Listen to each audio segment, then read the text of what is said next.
How to use Visa gift card on Aliexpress.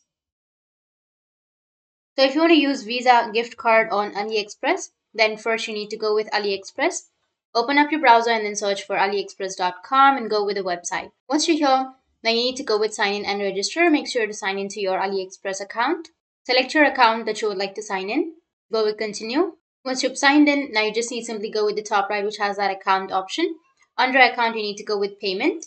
Once you're under your payment, now here you will have add your card option. So as you can see that you will have add a new card, or if you scroll down here, you will have Visa option.